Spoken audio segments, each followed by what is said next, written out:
Okay, very awesome. Being recorded. Good morning, good afternoon, WiN members, participants. My name is Heather Medina Sauceda. I'm currently the president for Women in NRCS. My pronouns are she, her, and ella. Welcome to this In It to Win It, talking about personal finance. Thankful for all of the participants here, our presenters, and all of the others that have taken a lot of time. We're going to talk about like your I'll just hold on. retirement and your. If you could mute your line, there you go. Oh, okay. Give me just a second. I'm going to mute everyone and you'll have to unmute yourself again, okay? Okay. Okay, go ahead. All right, can you hear me now? Yes, all right, very good. Thank you all participants for calling in today for this important conversation we're having on personal finance. I know that April Wilson and I, we've actually been talking about this topic for WiN as an In It to Win It since our last furlough. And that was very important to us to have this conversation. And with the COVID pandemic, it has revitalized the need for us to have this conversation with all the members. So thank you for being here today. I also wanted to give some updates on activity that WiN is doing.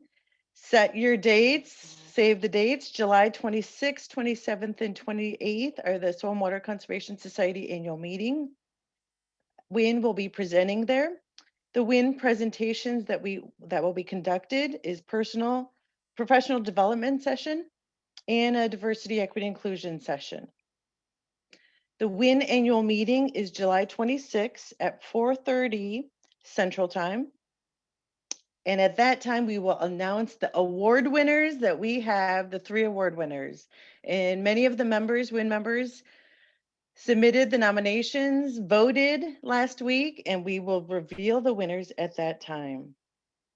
We also have an outstanding committee that is working on a August 26th Women's Equality Day. We'll be having that event and sharing that information as well. So thank you all for being here, and I will pass it over to Nicole. Great, thank you, Heather, for those words. So this is a session on personal finance, and again, we're kind of focusing on more personal development aspects, whereas last year we focused on kind of some more professional aspects. I do want to share my screen really quickly. I'll be popping this in the chat if everyone can see that. This is the personal finance resources that we put together for you all.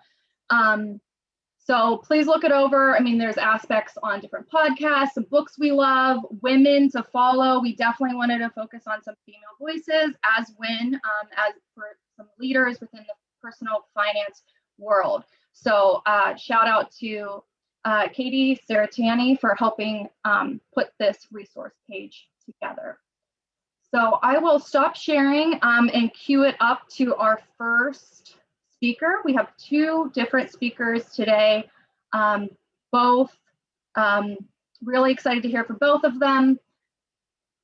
We have voices both from the public sector and private sector. So internal to the agency, at least formerly, and then another voice that will focus on more of the budgeting aspects, debt and emergency funds.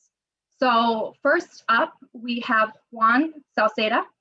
Juan has worked in the aerospace industry as an engineer for over 20 years. In his spare time, he volunteers with AARP as a tax aide.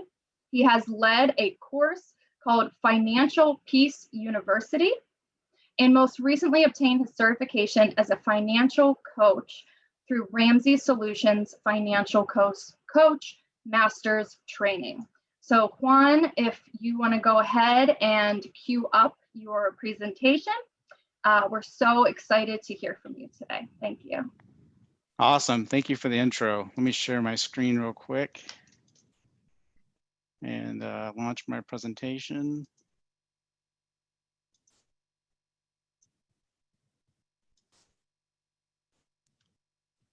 Does that come up okay for everybody? Can you hear me okay? Yep, looks good and we can hear you. Awesome. As an aerospace engineer, what qualifies me to talk about personal finance? Well, I made lots of money mistakes, and I really appreciate having the opportunity to speak to you today. And so I really like to get started by saying, first and foremost, personal finance is personal. And everybody has a unique situation. No two situations are alike. So sometimes these things can be very difficult to talk about. There could be uncomfortable situations that pop up, or fear of knowing what your finances are like. So as we get started, a couple of things I want you to think about. I'm going to mention some statements, and I want you to think about these statements and how you would finish these. The first is money was. What was money like for you growing up? Was money discussed in your household? Maybe you had a bankruptcy or divorce or something like that. What was money like to you growing up?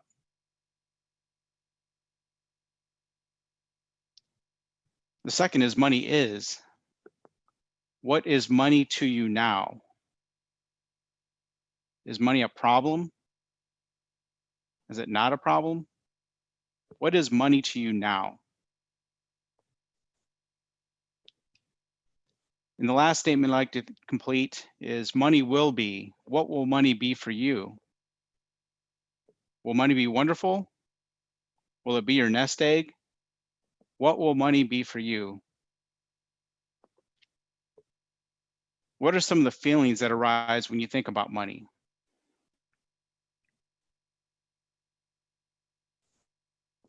As we get into this, we're going to talk a little bit about money mindset. And really with this presentation, I'm just kind of glancing over the basics of personal finance. This is not going into any deep detail.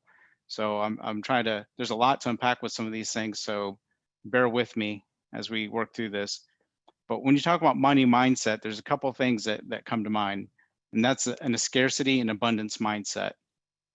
In the scarcity mindset, you might have feelings of fear, worry, of loss of control. Where in the abundance mindset, you might be secure, at peace, and in control. And really, these mindsets don't have anything to do with how much money you make. You could be a millionaire and still have feelings in the scarcity mindset where you may feel like you don't have enough or still lack of control. Likewise, in the abundance mindset, you can work a minimum wage job and feel like you're secure and you're in control of your finances. Money in general is neutral. It's not inherently good or evil. Sometimes people say money is a magnifier. It makes you more of who you are. So if you're a giving person, if you get more money, you'll tend to give more. Sometimes our money situation or mindsets change when different financial situations occur. For example, what financial challenges have you faced? I graduated in 1998 with a degree in engineering. And before I started my first job, I went out and bought a brand new car. So before I even got my first paycheck, I had a brand new car. I had student loan debt. I had some credit card debt because I signed up for one of those credit cards in college, where you get the free t-shirt. So I got one of those, put some money on that. And growing up in my household, our family really didn't buy new cars. And so getting a new car for me was a big deal. And also growing up in my family, you heard no a lot. Parents would tell you, no, we can't afford it, can't have this. So by the time I got my first job, I was ready to buy everything I could. So in essence, I was living paycheck to paycheck. I borrowed so much money before I even got my first paycheck that if anything happened to that job, I'd be in real trouble. Today, 78% of Americans live paycheck to paycheck. What would happen if one of those paychecks didn't show up, or for some reason through a furlough or a job loss or accident or anything that might occur? What would happen with your financial situation if that occurred? 30% of Americans would struggle with a $400 emergency. 66 would struggle with a $1,000 emergency. And what typically happens when these emergencies occur, will use credit cards or loans or some other type of vehicle to try to get by. And what would that look like if you were without work or furloughed for a few months and you didn't have a paycheck? How much debt might you rack up if that was the case? I never had much savings in my savings account. I lived paycheck to paycheck, but my risk tolerance was pretty low because it was just myself that I had to worry about. So I always had my backup plan was go move in back with mom and dad. That had to change once I got married. So where do you start? I really like to start with asking 3 questions. The first is, how does your current financial situation make you feel? Are you stressed?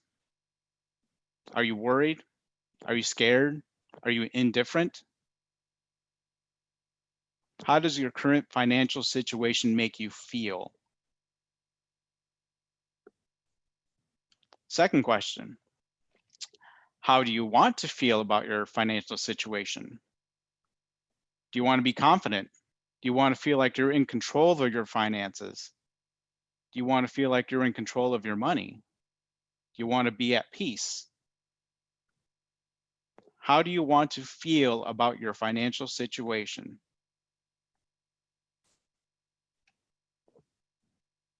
Finally, what is preventing you from feeling the way you want? What is preventing you from feeling the way you want? Do you spend more money than you make? Do you have more debt than you can afford? Do you wonder where all your money goes? Do you have a partner with a different money mindset than you? I had to find a reason why I wanted to make changes in my life. I started reading books. I started to understand what other people do with money and how I could come to some sort of peace. I finally realized the solution to my problem was looking me in the mirror every day when I woke up. And once you identify that, you can change anything. So I started with a plan, and this is a plan that anybody can use. Understand that money is not the goal. Money is a tool to achieve my goals. So things started to change for me once I got married to Heather, and combining our resources or incomes was a challenge in trying to get on the same page. I remember, shortly after we got married, one of the first things we wanted to do is go out and buy a house. And so we rented a place for a while and we looked for houses, and I started thinking about all the debts we had with car loans, student loans, and all the things we want to do. And buying a house was just one more stress that was going to, be a big challenge for us. So we had to make some hard choices. And she may remember this, but we decided to go back to move into my bachelor pad, which I was renting out to somebody, but it was a cheap rent, or I still had the mortgage, but it was pretty cheap to live there.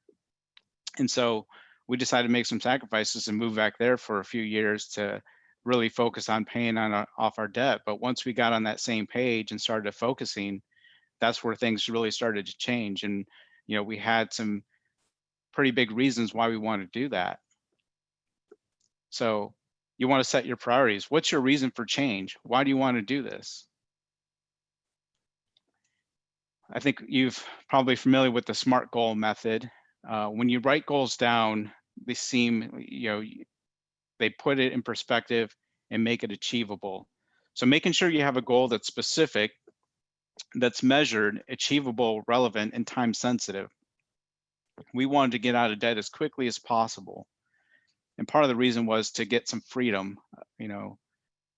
When you feel like you have to go to work every day and work your job and it may control your choices that you make, because you have this debt hanging over your head, that's a big deal to me. And so by getting out of that, not having that debt over my head, not having those chains around my wrist, offered us some flexibility.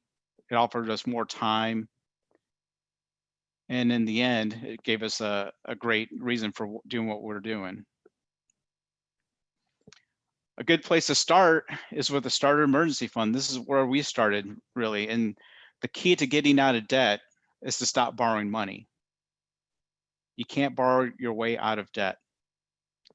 And with the starter emergency fund, it's just that. It keeps you from borrowing the next emergency. It gives you some cushion while you work a financial plan, and it's not in terms of a long-term plan. So really starting off with $1,000 is just there to kind of give you a cushion, right? And so it keeps you from, having to put things on a credit card, anything that pops up. From the first slide I showed you, or the second slide I showed you, where 66% of Americans can't cover $1,000 emergency. This is what that's there for, and it's really meant to be there as a temporary measure. Next thing we did was budget. So budgets are about being intentional with your money.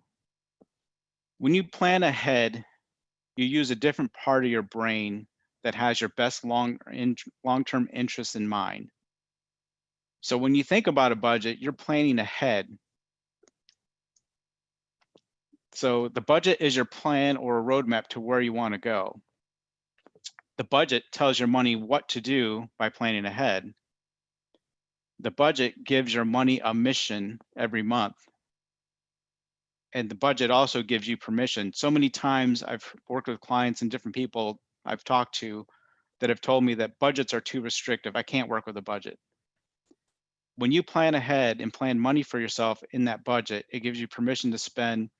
And sometimes you might not have those feelings of guilt or remorse for spending money that you didn't intend to spend.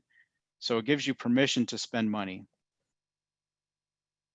When you follow a budget, you'll feel like you get a raise. There's so many times where you may not know where your money was going. And this was true for me. Whenever I would get my paycheck, I'd buy so many things initially with my paycheck. By the time that you got to the end of the month, I had no more money and I had more month left. And so you'd either, you do something to try to extend you to that next paycheck. So I made a lot of mistakes. I had a lot of bad habits. And so getting on a budget and being intentional with your partner was one of the ways to kind of hold each other accountable and work to a plan. So some budgeting types of budgets that are out there that you could use. There's one that's called the zero-based budget. And with most of these budgets, the math is pretty easy. It's basically what's your income minus your outgo equals zero. The hard part of this, and with personal finance in general, is that this is 80% behavior and 20% head knowledge. Irregular income budgets. So some people work jobs where their income may vary from month to month or week to week. People that own small businesses or work in sales.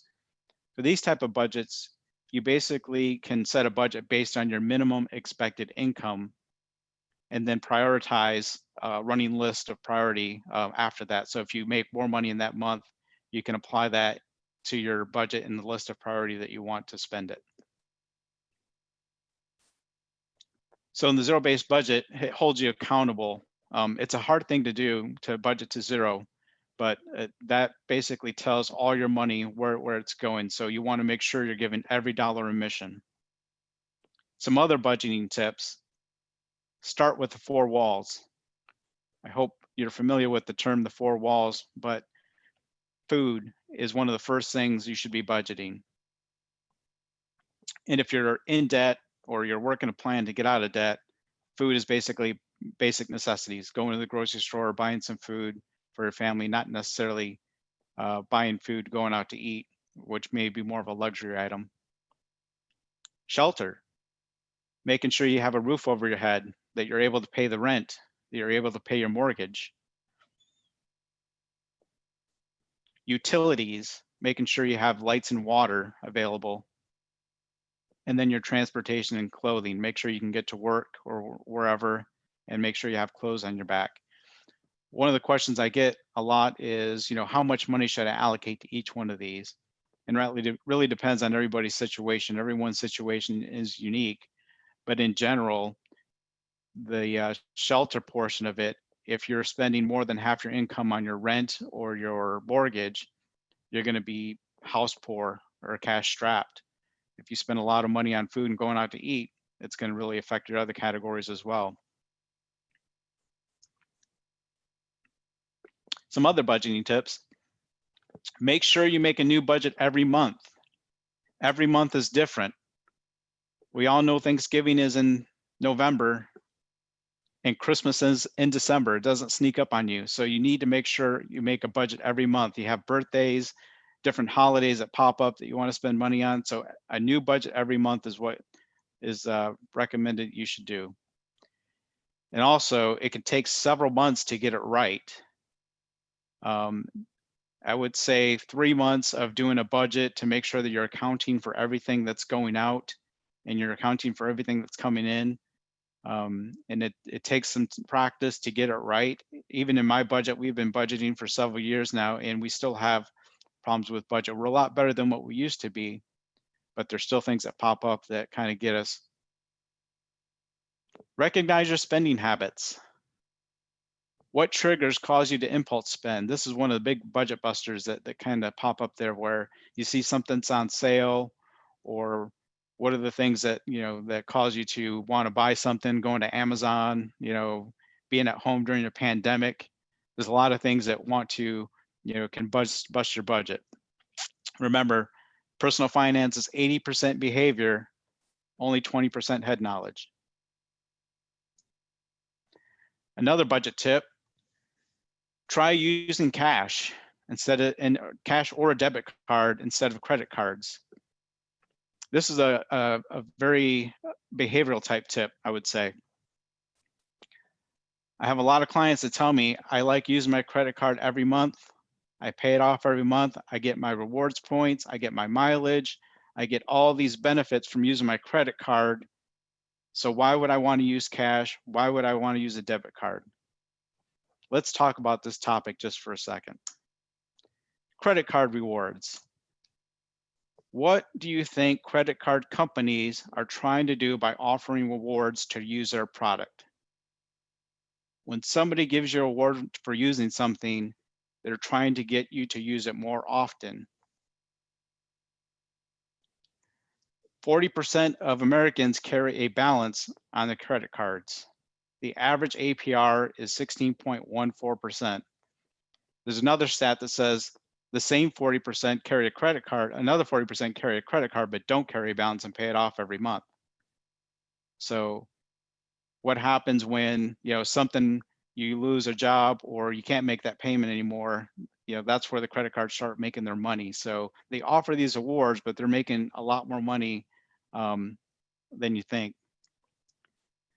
The other thing with credit cards is what we call frictionless spending. There's a behavioral habit when you spend with cash that it activates the pain centers. So try this. If you ever pay with something with cash, you're taking your cash and you're giving it to somebody and they're giving you a product or merchandise, right? When you pay with a credit card, they take your credit card, they swipe it, and they give it back to you. It's a behavioral thing where you don't feel that pain right away because that payment's not going to come till a month later. So I feel pretty good. And people will tend to spend 18% more with credit cards than with cash. And nowadays, you don't even need to sign your credit card statements or anything. You can just tap your phone or just tap to pay. Whatever they can do to make it easy for you to spend is what they're doing. And that's intentional.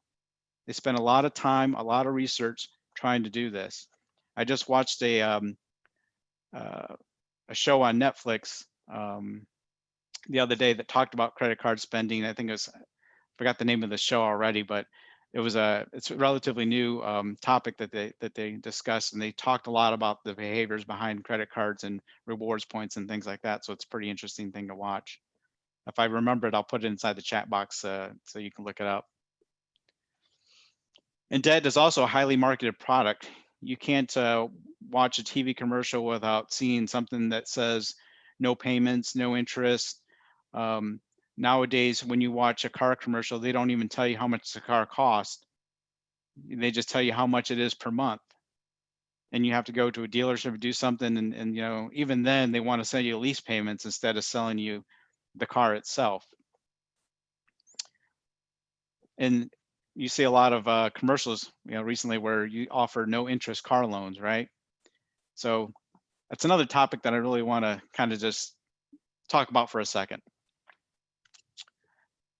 What does a no interest car loan cost you? The average car payment in America right now is $550 a month. The average loan period is 72 months. So in that time frame, you will have paid close to $40,000 for that vehicle. What happens to vehicles when you buy them? The minute you drive off the lot, they go down in value. They depreciate anywhere from 60 to 70%. So in that span of 6 years, your $40,000 car will now become $12,000. I know this is true because when I bought that brand new car, my payment was around that amount, and as soon as that car was paid off, I was ready to buy another car and another new car, and it was one of those things that it just, it feels like that's the way you do it, right? That's the normal part of life.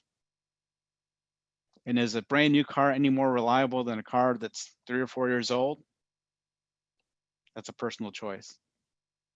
But that's depreciation, and that's be aware of, that's what's happening with cars.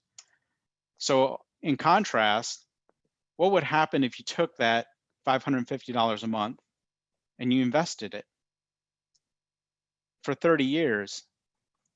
And if you look at the stock market average, it's anywhere from 8 to 12%, but I'd say, 10% yearly rate of return over that time period.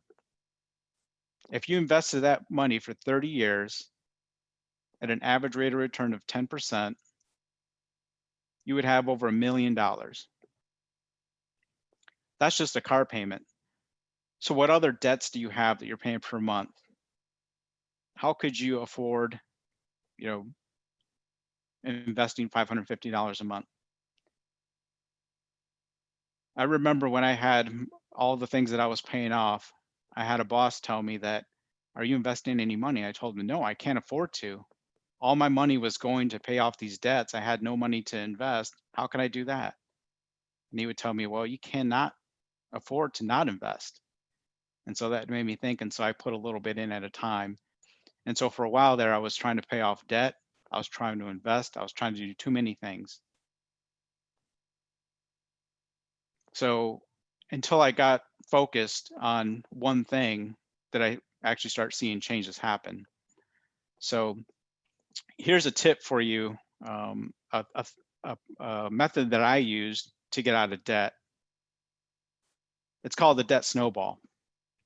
And really with the debt snowball, it uses the power of focus. And it really plays into the behavioral aspects of paying off debt. The way it works is you list all your debts from smallest to largest. You make minimum payments on all except the smallest debt. And then you put all extra income towards the smallest debt until it's gone. And then you move that payment to the next debt in line. So you're basically snowballing the amount of money you're paying toward each loan. And the behavioral aspect is that you're seeing these debts disappear or get out of your life, and no longer able to or you're paying everything off. So it gives that power of focus. And if you're into staying in debt until making your minimum payments all the way till you're done paying something off, you could be in debt for several years, which can invite more risk in your life. So that's really, trying to get out of debt as soon as possible lowers the risk of something bad happening. So then you can move on to the next stage, which is building a fully funded emergency fund. In a fully funded emergency fund, the ideal situation is to have anywhere from 3 to 6 months worth of expenses. So that's looking at your food, shelter, water, clothing, those type of things, and making sure this money stays liquid, so that's not like tied up in a CD or tied up in like a property or something like that. Something that's easily accessible. Money market accounts work pretty well. The goal is not to make a lot of interest on this. It's there to have it in case of emergencies. And you make sure that you adjust it as your life changes. If you have 2 people working in your household, maybe 3 months is acceptable, for you. If it's 1 person, maybe 6 months is more where you should be. But it's all a feeling type of thing, and that's kind of one of the points I want to get across. And you want to make sure you keep it separate from everything else, so it doesn't become like the new car fund or like the new kitchen fund, that type of thing. You also want to don't make it so accessible that you're using it to buy pizza or something like that. You want to keep it there as insurance, as an emergency, to protect against bad things happening. And when you have a fully funded emergency fund, one of the things I notice is you don't have as many emergencies anymore. The emergencies become more of an inconvenience than anything else.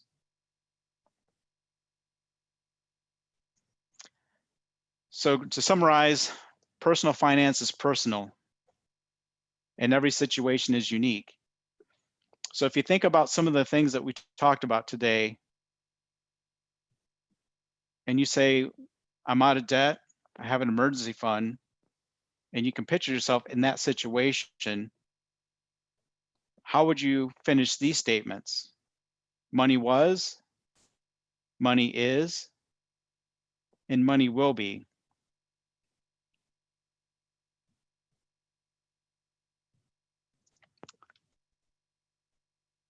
I hope I provided some insight to you today on personal finance, giving you some of my personal learnings on the topic. If you have any questions, you can reach me at my email. You should have it inside one of the handouts. I look forward to answering and talk to anybody with any questions that they may have. So appreciate the time today. Thank you.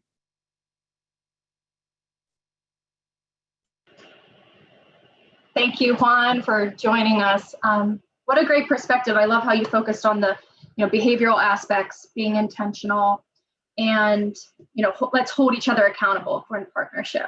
I do want to point people to, because you did talk about budgeting, the track your spending category on our WiN personal finance resource page that has a link for different phone apps as well as Excel spreadsheet templates that you can access. So check that out and find what works for you. Again, personal finance is personal. So next up, we have a very familiar name and face to many of you, Hal Gordon. Hal Gordon currently resides in Idaho, close to Yellowstone National Park, where I'm sure he's close to many lovely trout streams. He's a retired economist with over 35 years experience focusing on conservation planning and identifying the benefits and costs of conservation practices and activities. His time that he spent as an agricultural economist with NRCS, he's written dozens of papers and worksheets, which are posted to the NRCS Economic Tools website. He also served as the national coordinator and lead instructor for the Economics of Conservation Planning course and the Watershed Planning course. And that is how I ran into Hal, was through the Economics of Conservation Planning course, and loved his bit on personal finance, retirement, TSP. So that's why we invited him to join us today. So Hal, if you want to share your screen, and I'll let you take it away from here.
I think you're on mute still.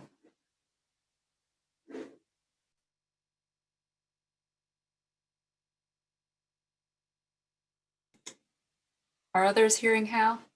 No, Hal, I can't hear you. We do see your screen and you're on the presenter view, but we cannot hear you. Nope.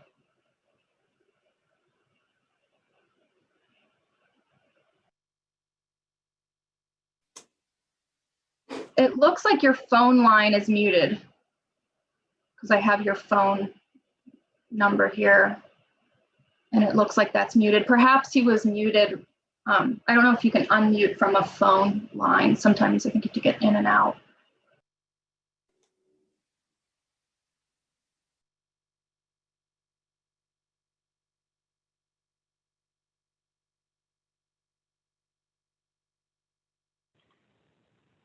And that's not anything that I can do. It's not showing up on the participant with the phone. So he's connecting to audio now. Thanks for your patience, everyone. After the past, however many, 15 months, I think we're all we've experienced every sort of technology snafu in the book. So thanks for your patience.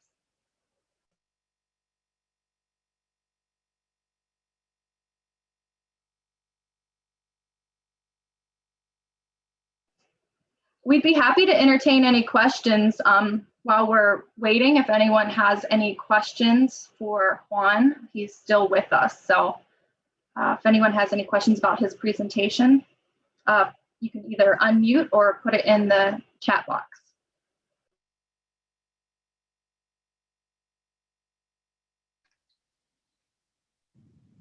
I did add that Netflix, it was called Money Explained, and there's several different episodes on student loans, retirement, and credit cards, and so they're pretty insightful little tidbits, and they're 30-minute type series, and it's pretty entertaining.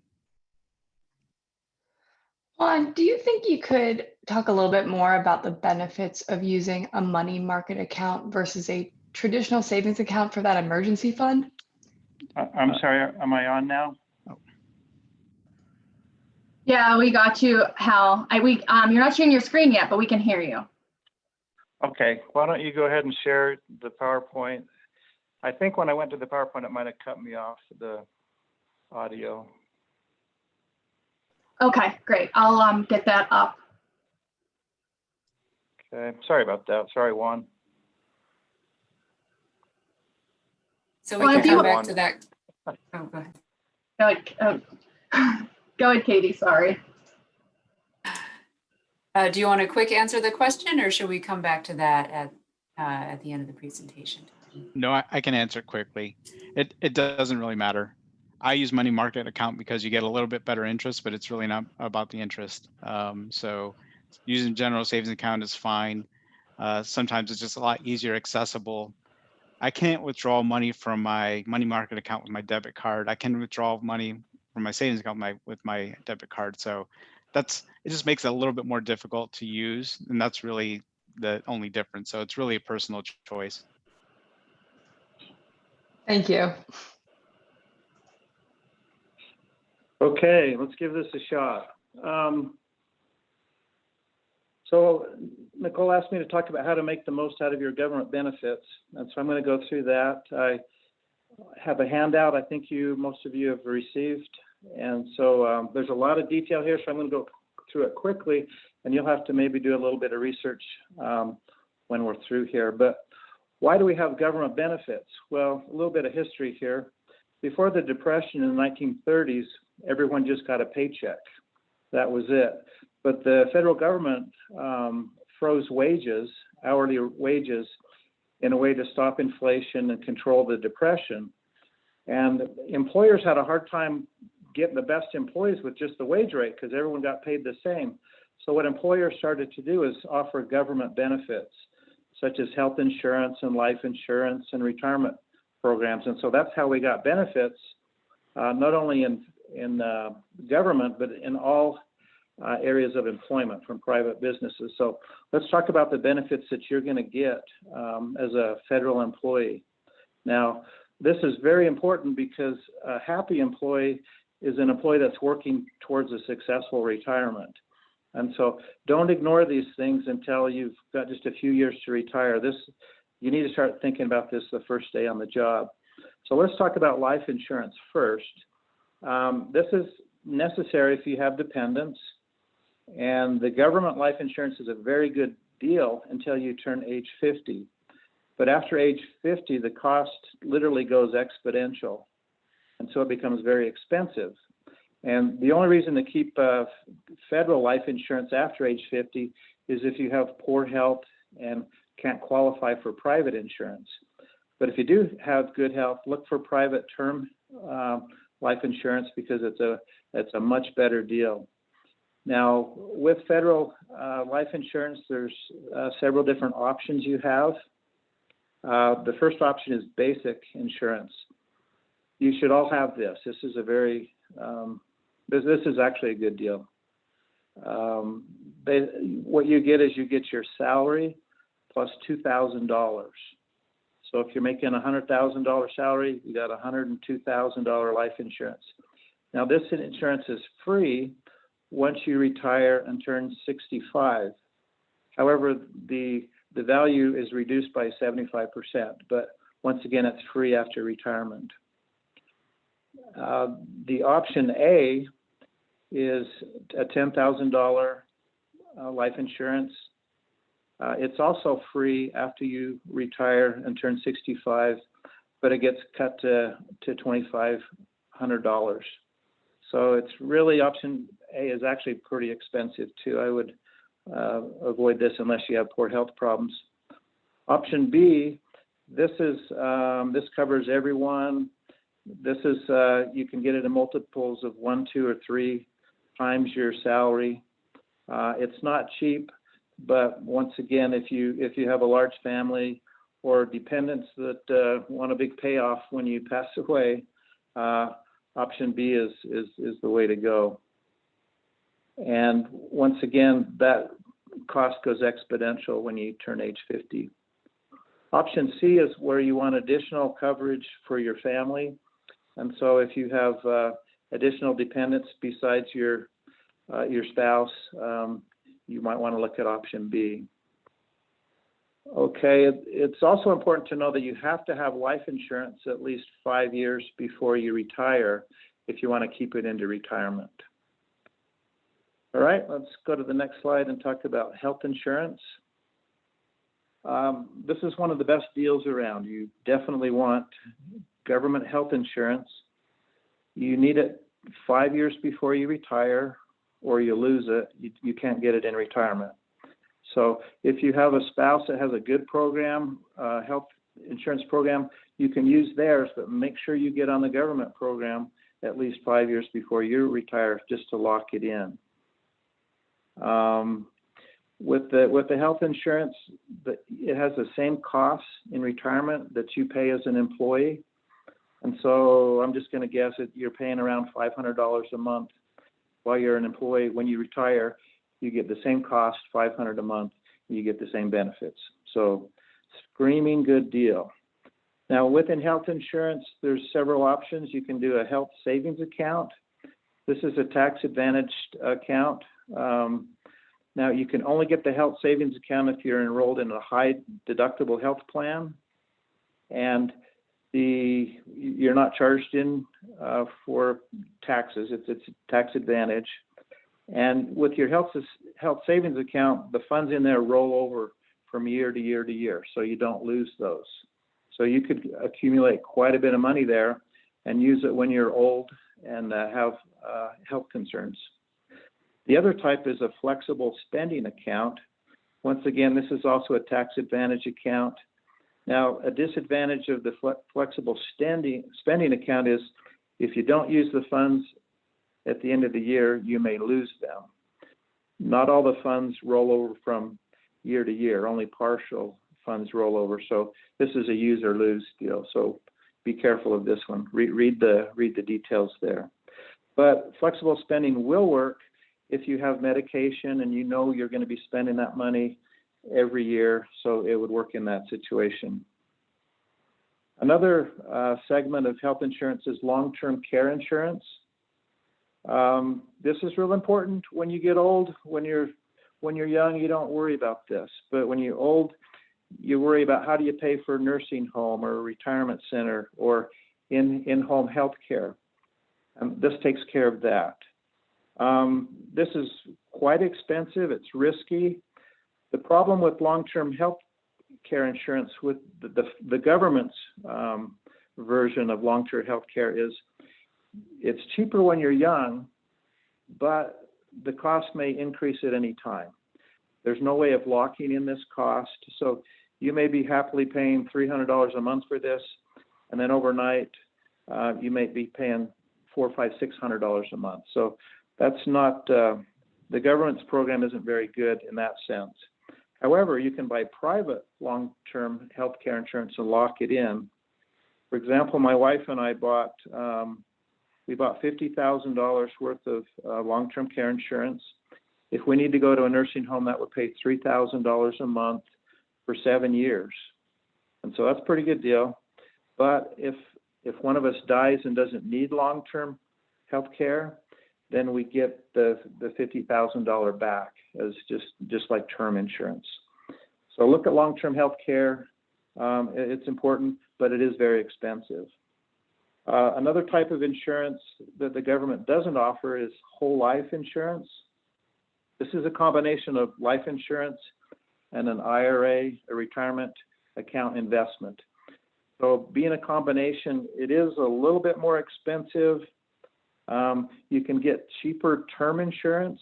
I would definitely recommend term insurance over whole life because term is cheaper. You can take the savings in your life insurance and invest that into some other fund and take that money and buy additional term insurance there. So look at whole life, look at term, but I definitely recommend term insurance there. Okay, next slide. Oh, a question here. I'll get to the question real quick while it's here. What age should we look at term or at whole life insurance? It depends on how you live. If you hang glide and rock climb and jump off tall bridges, I'd look at that when you're pretty young. If you get hurt and need in-home health care. But typically, the price goes up when you, it'll go up regardless. So there's really no age. Probably look at it when you're 40, look at it when you're 50. Most people don't jump into it until they're after 50.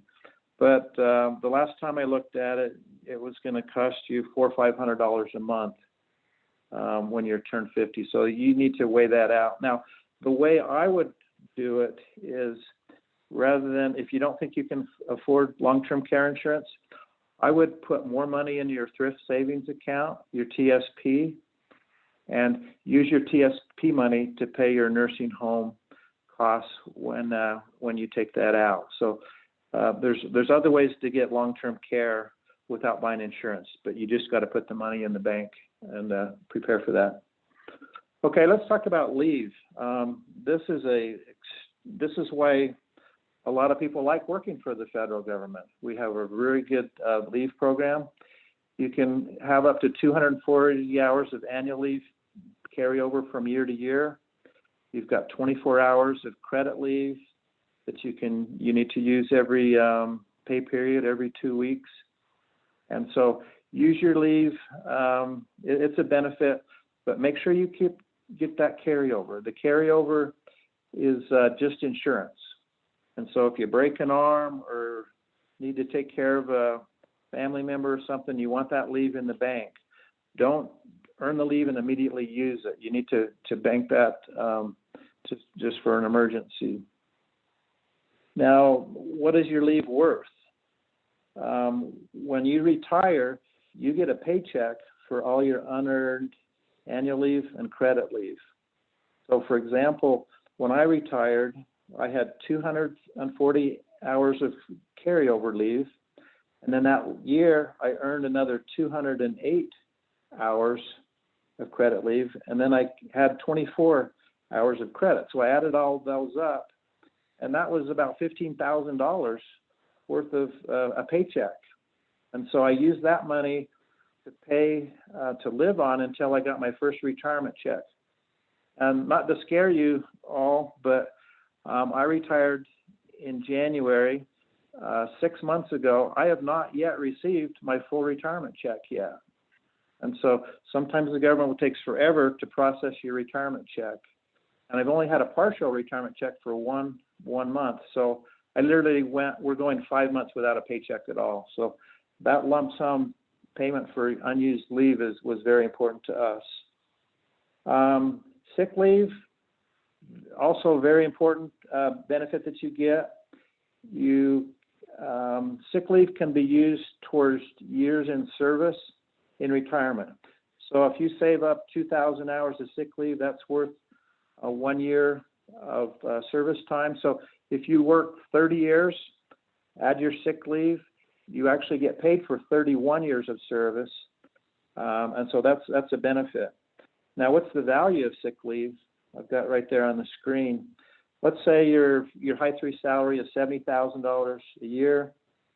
If you have 1 year of sick leave, and then you get 1% of that for your retirement, because it's worth 1 year of years in service, that means you'll get $700 a year for the rest of your life just for 1 year of sick leave. So you need to decide if that's important to you or not.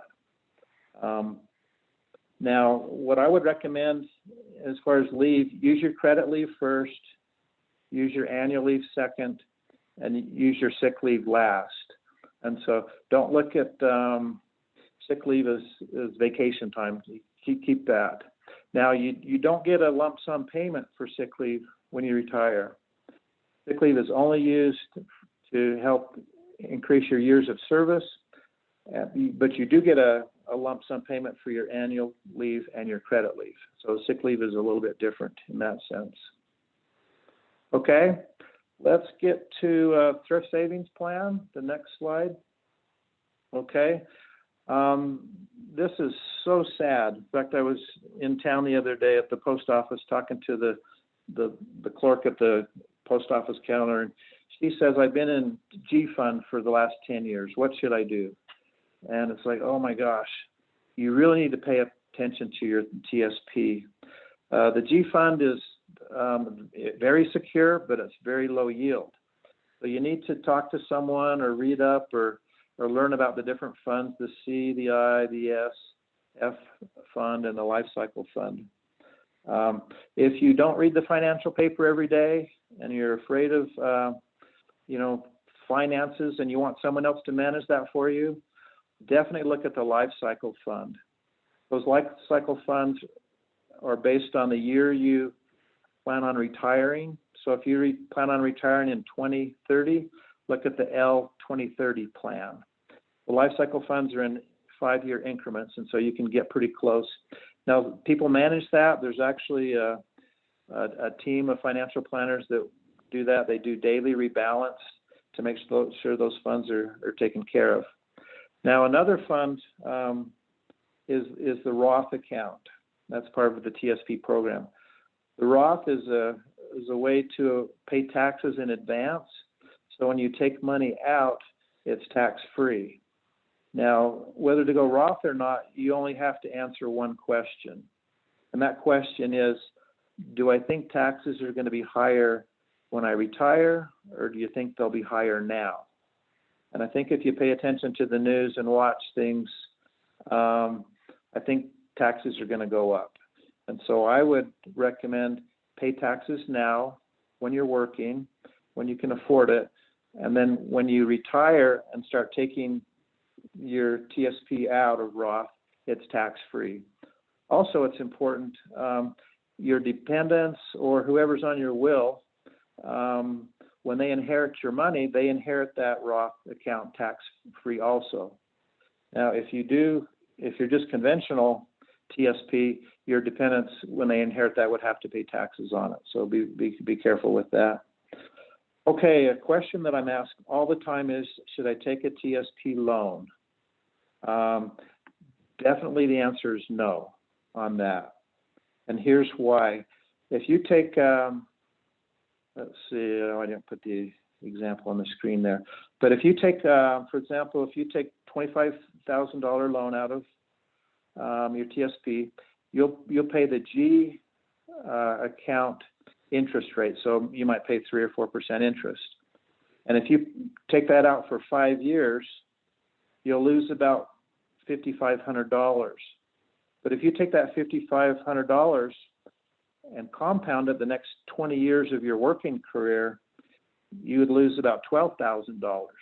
So by taking money out of the TSP, number one, you've got to pay interest on it like any loan, but also it's not compounding interest for those years that you take it out. So I don't recommend that.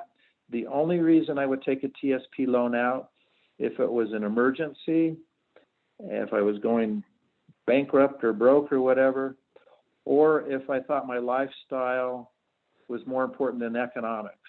So if you just want to ignore economics and you want the money for lifestyle or social reasons, that's fine, but just be aware it's very expensive to do that.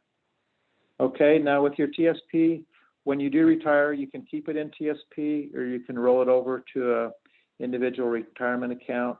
I actually rolled over mine. I thought I could get better returns with a financial planner doing the work for me. Now, most financial planners recommend that you save at least 15% of your income per year to retire happily. And so this is not hard to do. You can save 10%. The government will match 5%, and that's an easy way to meet the 15% goal there. Now, also, I gave Nicole a paper on the time value of money and how to do the math on personal finance. It's real easy to do. So look at that paper Nicole sent you, and I think it should make sense to you. Okay, the last part of my presentation before we get into more questions is, where should I retire and when should I retire? Okay, the biggest expense in retirement is not healthcare, it's taxes. Now, when you pay taxes, you have to pay taxes in retirement on your Social Security, your government pension, your TSP income, there's sales tax, there's property taxes. And so look at different states and see how they tax. I'm not going to promote Idaho, but oh my gosh, it's a screaming deal here. In Idaho, they don't tax Social Security at all. If you're a federal or state employee, after age 65, your pension is not taxed at all. And so if I can make it to 65, no Social Security tax, no federal pension tax. The only tax I would have to pay would be my TSP conventional part. Wouldn't have to pay on my Roth part, but just my conventional. So that's a good deal. I would have to pay sales tax and property taxes though. So some of the very best states to retire on to avoid taxes would be Idaho's a good one. Nevada's better. Florida is good. Texas, but there's quite a few taxes that have, or I'm sorry, there's quite a few states with no income tax. So look at those. If you are in a high tax state, you know, do some hard thinking there. Also, you want to consider where you retire besides just taxes. A lot of retirement specialists say retire in a place where there's a destination where other people would want to go. So if you retire near a national park or some historic area or some beautiful place where other people want to come and visit, at least you'll get more people visiting there. Also, look for a town that has good health care, good shopping, airports if you like to travel. Also, think about transportation. If you lose your driver's license because you're getting old, you make sure you have public transportation around. Also, you might want to live where you can get family support. And also, you want to think about disabilities too. When we built our retirement home, we did it ADA compliant. And so we got everything wheelchair accessible and And so when you're not going to want to go up and down stairs when you're retired. So look for a home or property where you can do that. Also, it's recommended that you buy your retirement property before you retire, because once you retire, you may not be able to get a loan or credit or borrow money to fix your retirement property up. So if you buy it before you retire, then you can get the credit. Also, and I can say this from personal experience, having that retirement property gives you something to think about during your last 1 or 2 years of stressful employment. We built our retirement home through this last year, all through COVID, and it gave me something to focus on, something positive rather than thinking about the pandemic. So then just to wrap it up here real quick, how much money should I have in retirement? Well, most financials recommend that you have at least 75% of your take-home salary and that you're out of debt. And so put money away. You got to do that your entire career. Also remember that in retirement, your expenses are going to go down. You're no longer going to pay into Social Security or Medicare or contribute to your TSP. So you're actually, your expenses will go down significantly. And also, in conclusion, I highly recommend you line up a financial planner to help you through these things. Most financial planners will give you free advice, and they'll meet with you as many times as you need. It's free until you retire. Then they want you to roll your account over to them so they can manage, and they take a 1 or 2% fee to manage your account. So get that free advice. I actually went to 3 or 4 financial planners, got their free service, and chose one when I retired to roll over, and they now manage my money. They make an income from managing my money, and I'm very happy with they have.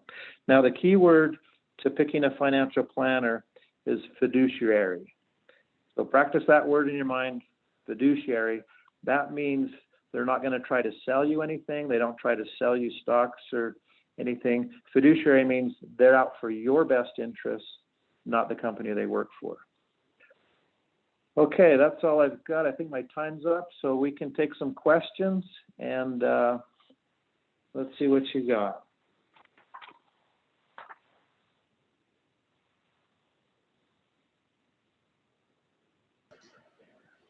Katie, do you want to facilitate the Q&A session and tee those up for our presenters? Sure. Yeah, there was some lively discussion in the chat, and I've got some questions there I can read out, but I thought maybe we could pause and see if anyone wanted to unmute and ask a question now for either of our presenters.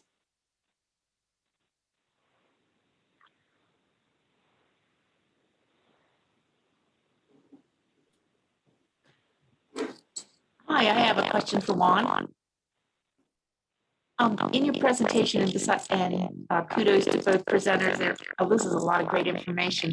But what my question was, you had mentioned being house poor and a percent of your income should be for housing, like a mortgage and whatnot.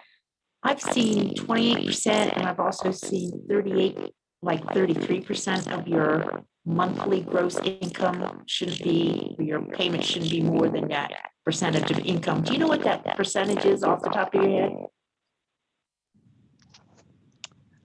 Yeah, roughly, I would say, you're about right. 25 to like 30%. When you start getting to higher percentages, you become what they call house poor, and it becomes really difficult to, make those payments on a regular basis. So if you want to live comfortably, keeping your mortgage payment or rent payment within 25 to 30% of your take-home pay can give you more time or more money to do other things. But like I said, when we started, it's a personal choice, personal finance, and everybody has different situations, and you can feel it if you have 50% of your money going towards your rent or your mortgage, a lot more than if it's 25, right? So 25 to 30% of your take home or net pay.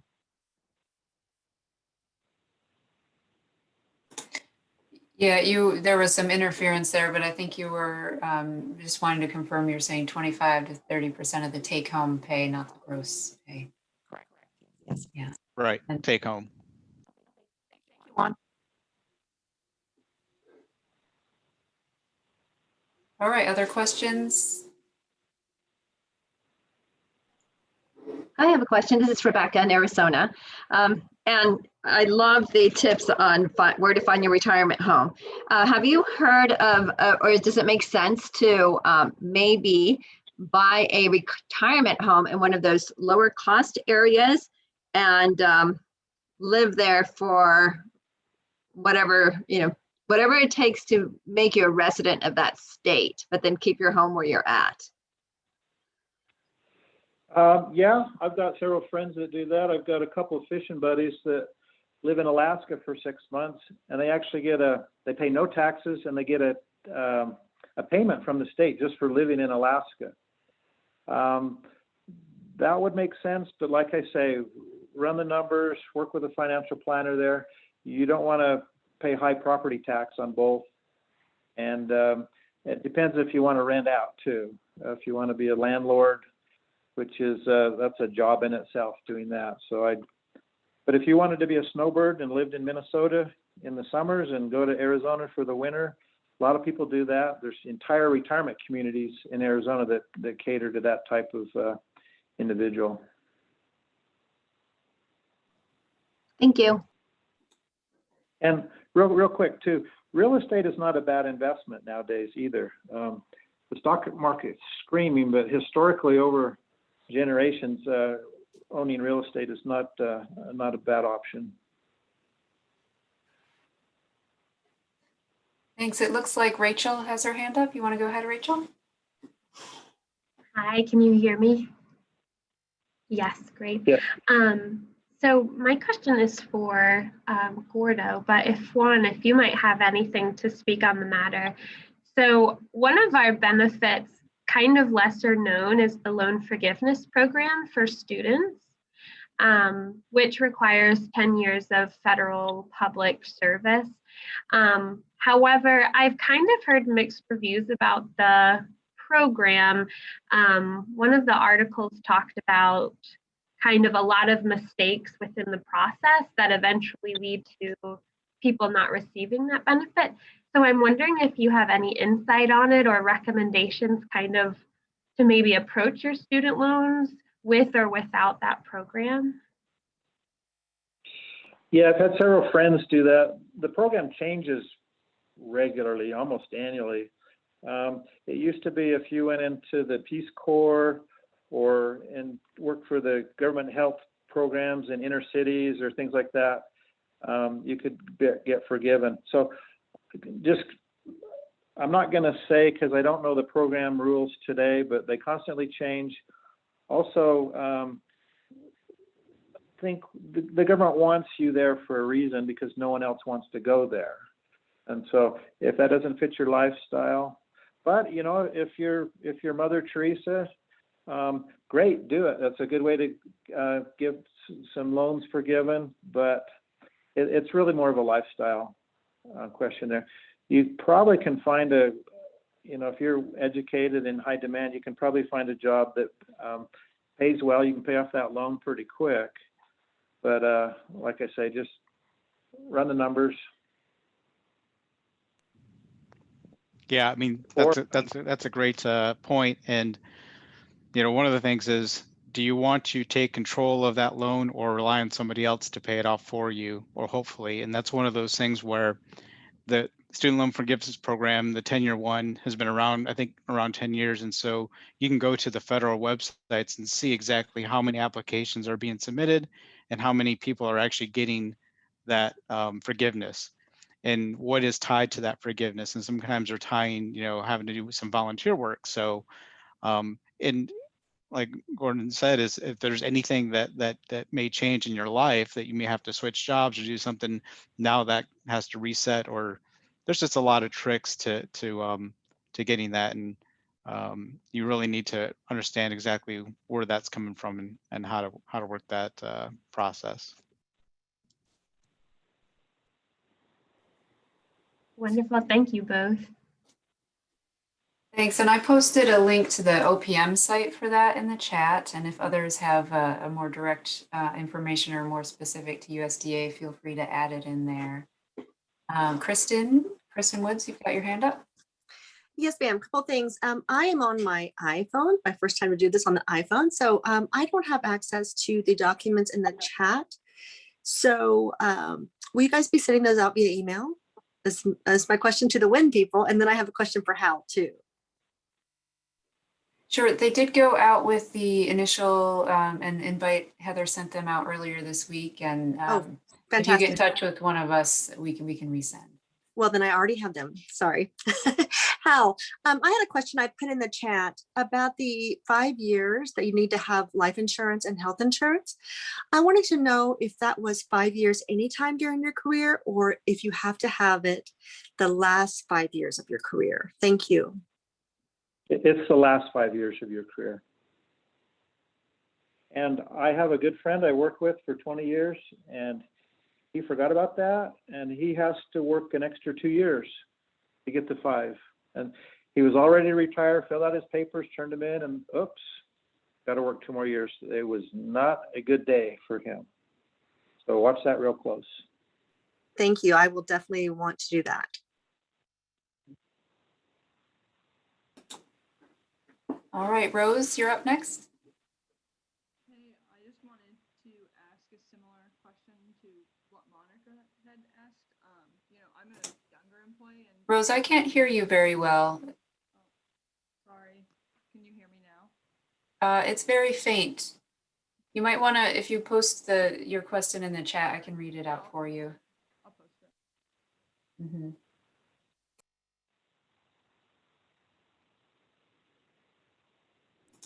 And then I muted myself. There's also another question in the chat while Rose is entering her question in. How do you find a good financial planner, and do they need to understand government benefits? And I think that was entered in around the time, Hal, you were talking about a financial planner for retirement. Yeah, I'll let Juan follow up on that. The one that offers the free meal, you'll get an invitation in the mail. Gourmet dinner. Come and listen to my hour presentation. Get a free meal. Bring your significant other. Do it. I had several. I took my wife out to several cheap dates doing that, and it's not a problem. They're welcome, and usually it's a group of 30 people or so. And then ask them up front, what experience do you have working with federal retirees? And many financial planners specialize in financial planners, and ask them up front. If they don't specialize in government employees, look for someone else. In the Portland area where I was working, I went to 5 or 6 seminars, 2 of them exclusively federal employees only. Those are the people that you want. Yeah, I think Hal said something fiduciary, making sure that they have your best interests in mind. And so if you do want to interview who you're going to invest your money with, and make sure you have a good feeling that they're teaching you what they're doing. You don't blindly give faith to what they're going to do, so that you're learning something. It's your money, right? You want to know what's happening with your money and be confident in that. And so don't get stuck with somebody like Bernie Madoff or something like that. So you want to be very cautious about where you're investing your money and who you're investing with, and make sure they're a fiduciary, and use your senses, use your gut check.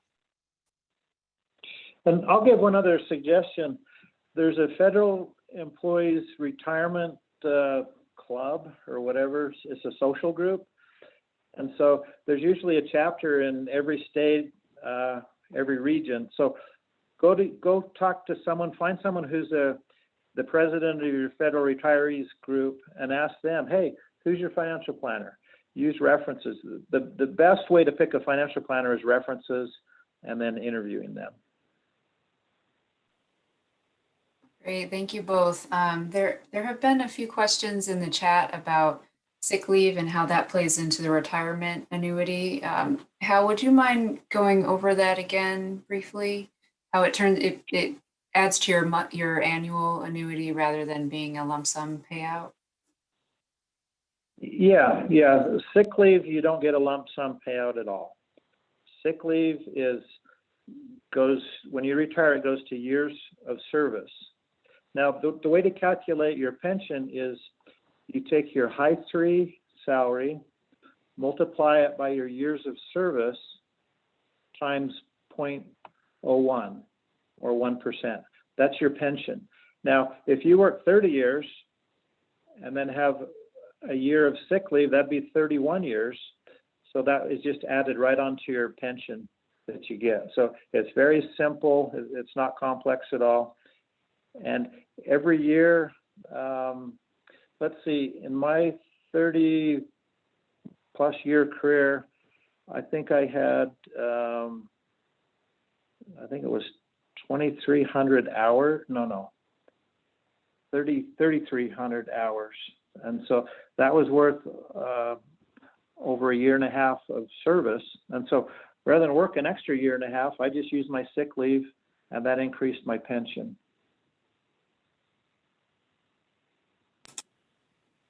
Great, thanks, Hal. I want to go back to Rose's question. So hers was that being a younger employee, how do you go about combining personal finances with your partner with differing benefits? And would you recommend consulting with a financial planner?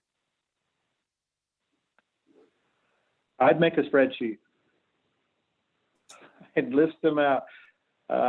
In NRCS, I taught how to do T-charts, benefits and costs. I do a T-chart, and you can go to the NRCS Economics Tools website and find out how to do a T-chart. But when you're young, you have lots of options. One thing you don't have an option is you should max out at least 5% in your TSP. You get 5% matching. Basically, you double your return on your investment every pay period. And there's no place else you can get 100% return or double your money instantly. And so do that. But yeah, if you got a significant other, compare who has the best health care, who has all those other things. But definitely you need to do your TSP regardless. The other benefits, life insurance, that you can compare between the two, but make sure when you're within 5 years of retirement, though, you make sure you're where you want to be with the government benefit program, because once that 5-year window is passed, you live with what you got. But I do have several friends that their spouse worked at a hospital, so they use their hospital insurance, health insurance, for 25 years. But when they were within 5 years of retirement, they switched over to the government because the hospital insurance didn't carry over for that hospital worker into their retirement. And so make sure you're in government health care.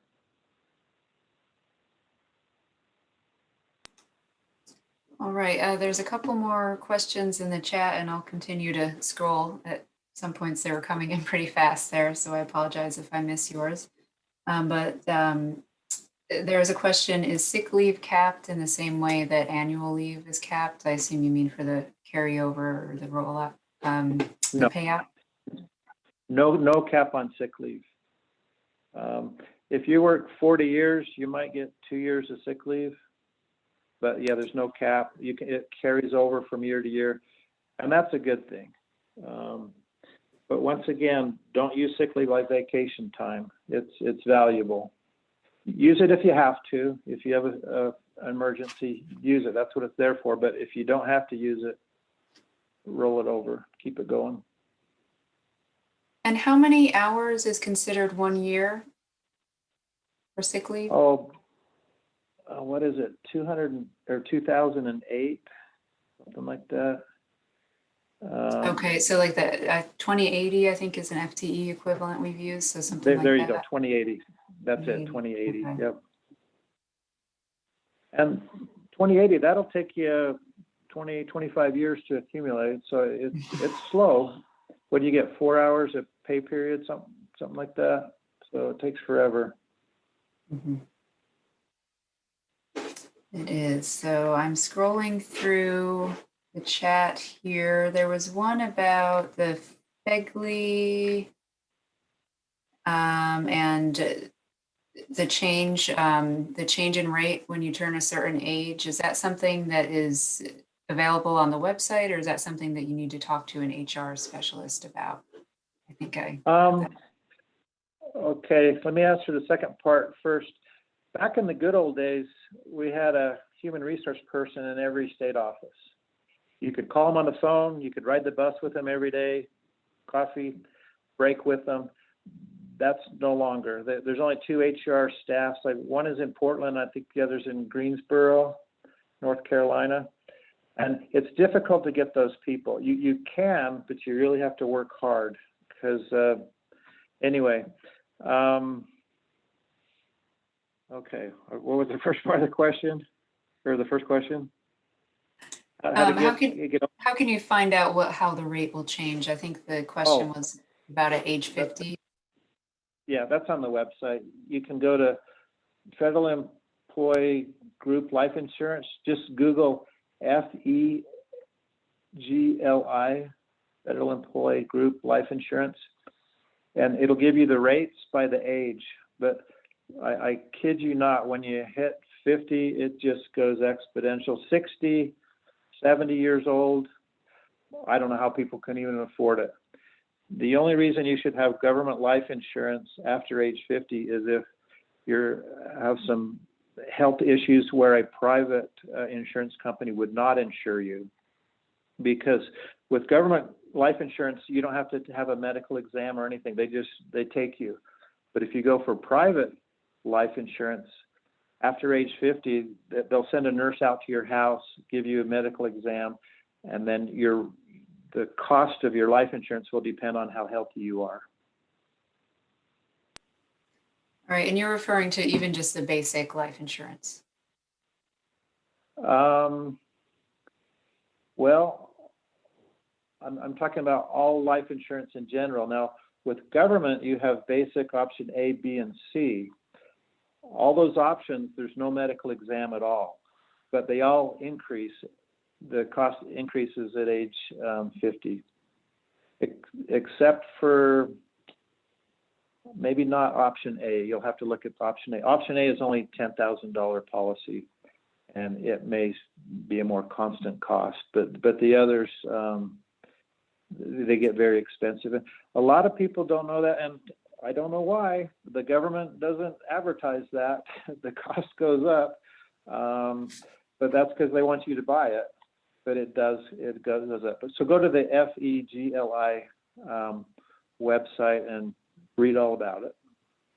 Okay, and folks have been posting other helpful links and resources in the chat, and I believe we can save the chat and make that available for folks as well to go back to. So thank you, Eureka, and others who have been helping answer some of the questions as we go. I'll go next to Wendy.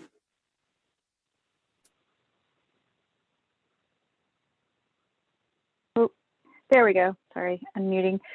Just another question on the federal life insurance. So if we want to drop it at age 50, does there have to be an enrollment period to do that? I know that the life insurance has fewer open enrollments than say health insurance, that kind of thing. Yeah, I found that very frustrating and difficult dropping it. You have to fill out a form. I believe, if I remember right, you might have to have it notarized. Also, if you have a spouse, they have to sign it too. So look into that very close. But boy, it was one of the most frustrating things that I did was try to cancel that life insurance because they want you to keep it. They want you to pay for it. But there's a form. Just when you go to the FEGLI website, there'll be the form to download. And when you do retire, you have to redeclare all those things again. And so when you fill out your retirement papers, you have to fill out those life insurance forms because a lot of people are faced with the decision whether to keep the basic life insurance into retirement or not. Now, another way to get a lot of these questions answered is find someone that's just about ready to retire. and buy them lunch. What are you doing? What forms have you got? What decisions you made? What did you learn from your human resource person? Boy, it's I've always been on a staff where I was always the youngest person on the staff till the last 10 years, but those people are up on it. They know the rules. They've got some tough decisions to make, and so spend some time with people that are about ready to retire. They'll know all these answers. Also, you can get a retirement estimate, I think, up to 10 years before you retire. So if you're 40, 50, put it in. It doesn't cost you anything. Send it to Human Resources. Give me a retirement estimate. And part of that retirement estimate, they'll send you back all the paperwork, all the steps, everything you need to do, some cautions and warnings, like, for example, having health insurance for 5 years. So for you 40, 50-year-olds out there, don't be afraid to submit a retirement estimate application. Great, and we've got a few minutes left. I wanted to go from life insurance to another question that came in through the chat. What are some strategies to avoid or minimize required minimum distributions? In other words, what sort of accounts to use to house assets?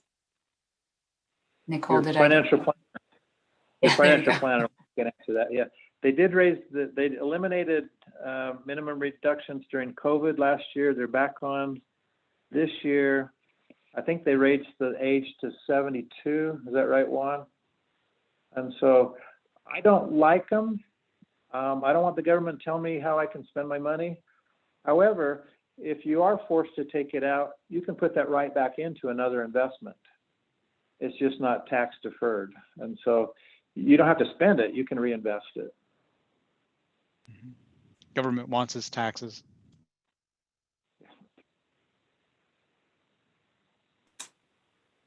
Of course. All right. Well, we're nearly at the end of our time. I will say, if you want the chat resources right away, I believe there's an option to click on the little icon next to the file, and you can save that transcript and click on those links. A lot of folks were putting in very helpful resources, so appreciate that. And otherwise, I just want to say thank you to Juan and to Hal for joining us. This has been really, really helpful. I have a lot of takeaways and a lot of new things to think about for myself. I think I need to do refresh my financial planning. So this is a good inspiration to do that. And then I want to remind folks about the next In It to Win It, which is going to be on August 13th at the same time. And we're going to turn to personal wellness and self-care topics. So I hope to see everybody then.